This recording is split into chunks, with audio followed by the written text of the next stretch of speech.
everybody, what's going on? Welcome back to another Bleach chapter review with me, Captain Gotei. It's real live action, you already know what it is.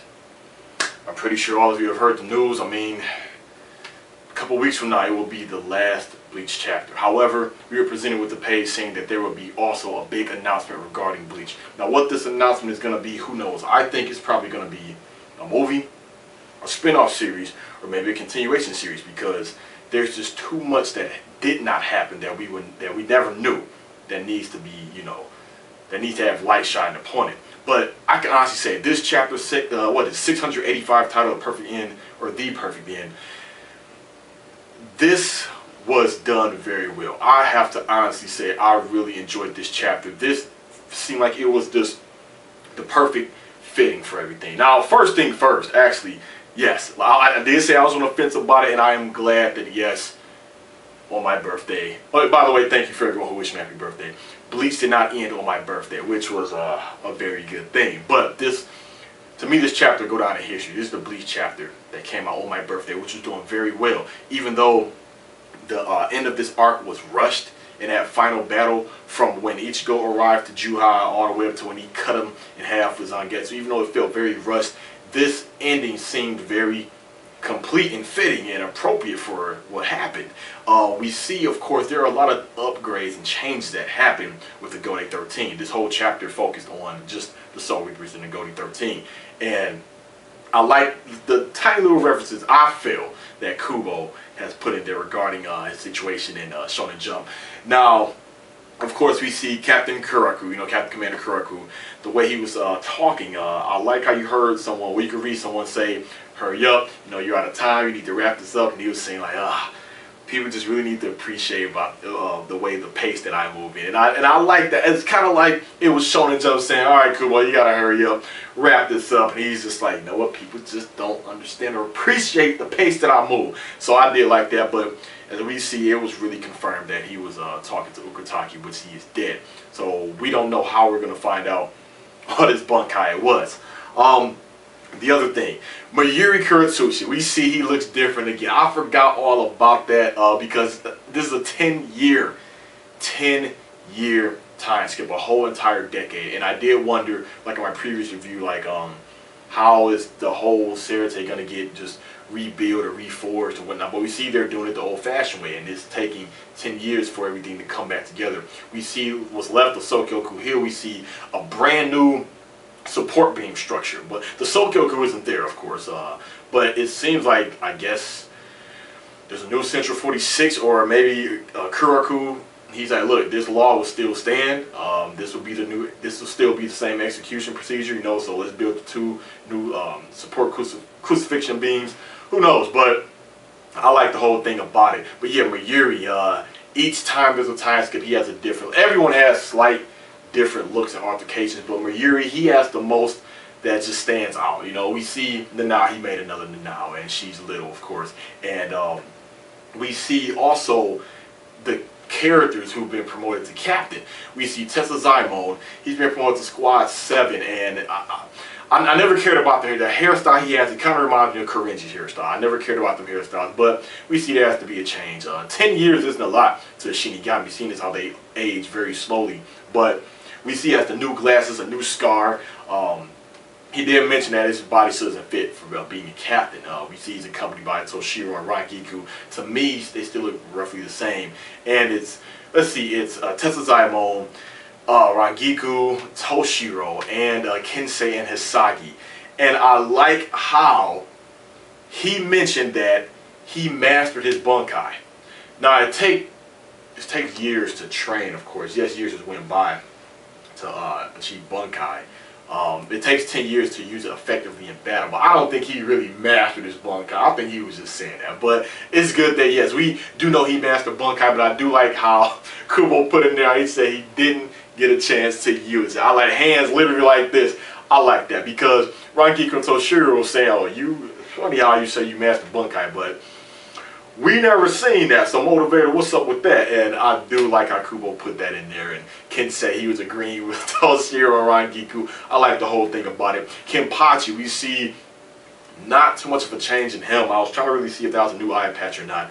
We see Yumachika. I like Yumachika's new look. That cloth thing he has around him, I like that. He got rid of the whole weird multicolored fruity hairstyle. It's just going straight down, just like Hanatro's brother, who I think is dead. But Ikaku got promoted to lieutenant, and I guess Yoshiro was Kenpachi's spirit, I guess. I'm still that's still a open debate conversation. He did say that since she's not around anymore, my sense of direction isn't thrown off, because her sense of direction was always bad. We knew throughout the Bleach series she would say, "Kenny, go here," and he would just always get lost listening to her, because they were trying to figure out where's this new captain ceremony is being held at, because they were figuring, oh, if it's going to be a new captain of Squad 13, shouldn't it be held at the barracks? I mean, at Squad 13 barracks, and they said no. Anytime there's a new captain, it's being held at Squad 1 barracks. So, also at that point, after we see them, we see, of course, Shinji and Momo. Momo has a slightly different hairstyle. I was trying to really see if that was a new tie Shinji was wearing. I do like how Shinji was like, look, we don't need to, look, they're grown ass, man, you know, let's not worry about them. I do like how Shinji said that. But overall, of course, the big thing everyone was just so glad and happy about, of course, was the big announcement. But what Soy Fong, you know, she still got that bitchy personality, of course.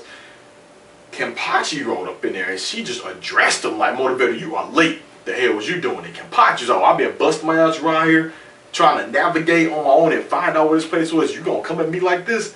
And if I was Kenpachi, I'd have just raised my spiritual pressure and dropped that broad to her knees. Of course, her hairstyle, you know, of course, she got rid of the whole long ponytail things, the gold rings on the end. And we see, of course, Isane. She's the captain of Squad 4, and her sister is the lieutenant. So we get a good, clear look with the whole new Gotei 13. And I'm really liking it. I think it's real cool. The new captains, we got Asane, who's in charge of Squad 4. Tessa Zymo is in charge of Squad 8. Tessa Zymo in charge of Squad 7. Lisa is in charge of Squad 8. I like the fact that Rose and Kensei are still alive. But, you know, I'm going to put the picture up here in a few seconds. Who is this standing next to Shunsui? You know, of course we see him now, but who is that? First I'm thinking, wait, is that Kira? But I'm thinking, I don't know. I mean, who knows? I do like the fact that for this ceremony, for this purpose, it's very serious and traditional. He took off the other kimono and he set it to the side, and he's wearing a traditional Squad 1 captain Hiyori. I do like that. And we see, of course, Renji. And of course, he has the new, his only new look. I think that's what new different type of headband. Headscarf, and his ponytail's in a braid now. And he was telling this person, you know, if your knees buckle, if you get noodle knees and just can't walk, I'll give you a piggyback ride. But we see it was none other than Rukia Kusuke, who is now the captain of Squad 13, and she has her own special design here, her captain's role.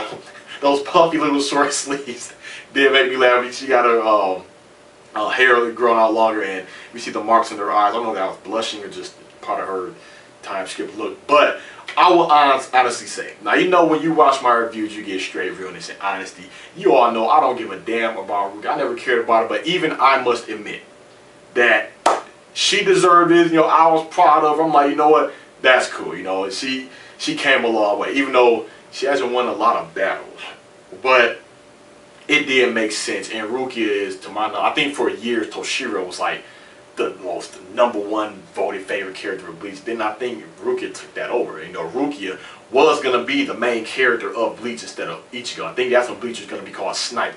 You know, and you can arguably say she's like the other main character of Bleach. She's a very important character of Bleach. So now she's a captain. Now don't get it twisted.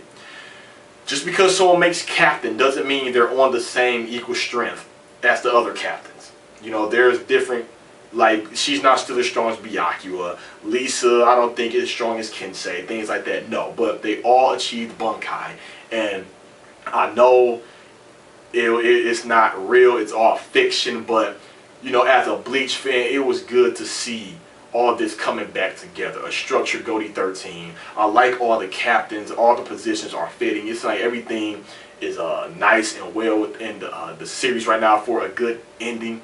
a good time skip. And I noticed what Toshiro said. He said it's been 10 years of peace. So anyway, we cut to, now this makes sense, it's still fitting. We cut to Squad 12 barracks, and of course we see Akon. He got promoted to lieutenant. And the thing is, Mayuri, he's still out checking the new structures because he just doesn't care about these type of things. You would think Pachi wouldn't care really either, but I remember when Isane, she did the keto technique to where she can talk to everyone and told everyone about Aizen's betrayal. It's like, that's when they show Nemo sitting there and we see Mayuri get up out that bath, and we seen her with this real appearance on it. She said, "Captain, did you hear?" And he said, "Yes, I don't really care." So if he didn't care about that, this really makes sense. He don't give a damn about Ruki becoming captain. So anyway, they pick up readings on a radar. And this kind of matches with that panel you see earlier in the chapter where you see that black energy coming up throughout the crack of the ground. It says these readings are almost identical to the spiritual pressure readings, the Ryatsu readings we got from Juha 10 years ago. And it says to be continued. Now, overall, like I said before, I will say it again. A very, very good chapter. No complaints at all in my book. And this goes to show, this is proof positive. Like, I do like action, but sometimes throughout a series, there are some good chapters or episodes where there is no action at all. You got those calm down chapters or those update chapters or these good time skip chapters. And I love that in the series when when the series can grow on you, or a writer can present his story well like that, because where there is no action at all and you still enjoy it. There has been plenty of chapters of Bleach where there was action and it wasn't like the final fight, perfect example. This chapter was better than the last one. And I'm just sitting here thinking like, damn, I wonder if we're going to see Ichigo. They said 10 years. I'm like, damn, Ichigo is in his late 20s. I'm expecting him to be on my level, have his own place, on that grown man status. I'm thinking, I wonder how Ichigo is going to look. Is he going to have a facial hair because his dad has facial hair? How is Chad going to look? Or he may Uryu, all of them. I wonder what's going on. Ichigo going to have a ride? What's up? But I do like the picture they showed of Ichigo. He has the Zanpatos I get to on his strap. I guess it makes me wonder if Kubo decides to just make him just a regular Shinigami again, due to the fact that he probably got a lot of negative feedback because he was just, he got hollow powers and Quincy powers and Nizzy Fulbright, I guess he said, let me take it back to basics. So I guess he wanted to make Ichigo, his character, his bread and butter, his baby, to just end how he started, just a straight up. So actually he started with all the powers. They were just all suppressed technically, but you get what I'm saying. Even Ichibe, he still acknowledged and addressed Ichigo as a Shinigami. So I still like the look of him, but back to basics was just right as I can get to. But anyway, this all makes sense with the whole reading of the Juha thing. Number one, remember how I said he absorbed the Soul King, so he's technically a god. He is technically the Soul King. How Ichigo destroyed him, or he cut him in half, I'm thinking like, okay, what's going to happen to the worlds? He is the linchpin of all the worlds. Like, clearly, none of the worlds started to crumble. All the dimensional fabric is still in place. So that tells me that Juha is not dead. Plus the black energy we've seen. Maybe this reading is Juha, who knows? But also how he said when he opened up that portal, he said how he's seen all those futures. He said he's going to pick the future where they are at their most happiest and then strike. We see there is a decade of peace. And we see now he may strike. Ichigo isn't there. We got these, well, I wouldn't say these rookie captains, but we still don't know between them 10 years. Like, let's see, like after the final fight, 3 years later, did Tetsuzaiman become captain, and then the extra 4, Lisa became captain, then another one is signed, like that. But I'm just glad to see they were doing their training, being on their P's and Q's. You got a mixture of advisors, veteran captains, and new captains, all alike. I'm loving the new Gotei 13. No complaints with it at all. I'm glad they're all getting stronger and better, but it's crazy, man. Like, a couple weeks, Bleach will be over. I just hope it will follow with another series. I don't know how it's going to go. If Kubo's contract, or like I said, it's up with Shonen Jump, he's going to go to a different publisher, or it's just going to be a movie or an OVA, or just who knows what's going down. But overall, I like all the changes. I'm glad all my favorite captains are still back. We got confirmation on a lot of things, even though we don't know about the other visors. Fullbringers, Ichigo and them, Uryu's dad, Ichigo's dad, who knows. But all in all, we still have Bunkais to see and still more questions to be answered. So give me your thoughts down below. Do you love this chapter? I know a lot of you are glad that Ruki is a captain. Who would you wish wouldn't have became captain, or do you like the whole Gotei 13? Let me know down below. It's me, Captain Vibes of Ace. Thanks for watching. I'll see you for the next and final Bleach review. Signing out.